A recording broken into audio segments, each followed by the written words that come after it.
بسم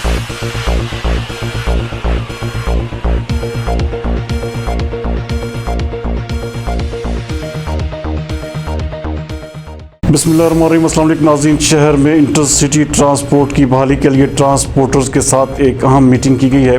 ہمارے نمائندہ خصوصی زاہد نفیس کے مطابق محکمہ ٹرانسپورٹ پنجاب اور ڈپٹی کمشنر فیصل آباد محمد علی کی ہدایات پر سیکرٹری آرٹی ضمیر حسین نے ٹرانسپورٹر سے انٹرسٹی ٹرانسپورٹ سروس کی بحالی کے حوالے سے میٹنگ کی، جس میں مسافر گاڑیوں میں انسداد کرونا اقدامات اور حکومتی ہدایات پر عمل درآمد کو یقینی بنانے کے حوالے سے امور زیر بحث آئے۔ سیکرٹری آرٹی نے بسوں، ویگنوں، ٹرانسپورٹ اڈوں اور مسافروں کے لیے وضع کردہ ہدایات کا ذکر کرتے ہوئے کہا کہ فیس ماسک اور دستانوں کے بغیر کوئی مسافر سفر نہیں کر سکے گا، جبکہ گاڑی میں سوار ہوتے وقت مسافر کا ٹمپریچر چیک اور بخار ہونے کی صورت میں سفر کی اجازت نہیں ہوگی۔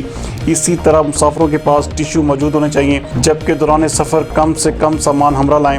انہوں نے بتایا کہ عمر رسیدہ مسافر کے ساتھ والی سیٹ پر دوسرا مسافر نہیں بیٹھے گا۔ انہوں نے بتایا کہ پیٹرولیم مصنوعات میں کمی کے باعث حکومت نے اے سی بسوں کے کرایے میں 20%، جبکہ نان اے سی بسوں کے کرایوں میں 78 سے 93 پیسے تک کمی کا اعلان کیا ہے، جس کی خلاف ورزی نہیں ہونی چاہیے، جبکہ گاڑیوں میں اوور لوڈنگ کرنے کی بھی کوئی گنجائش نہیں۔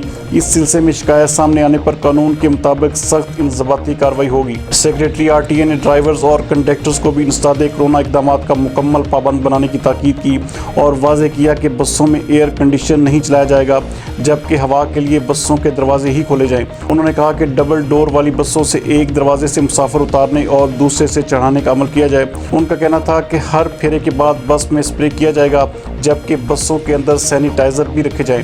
اجلاس میں ڈائیو، تیمور، سبحان، الہلال اور دیگر ٹرانسپورٹ اڈوں کی انتظامیہ نے شرکت کی اور اپنے مکمل تعاون کی یقین دہانی بھی کروائی۔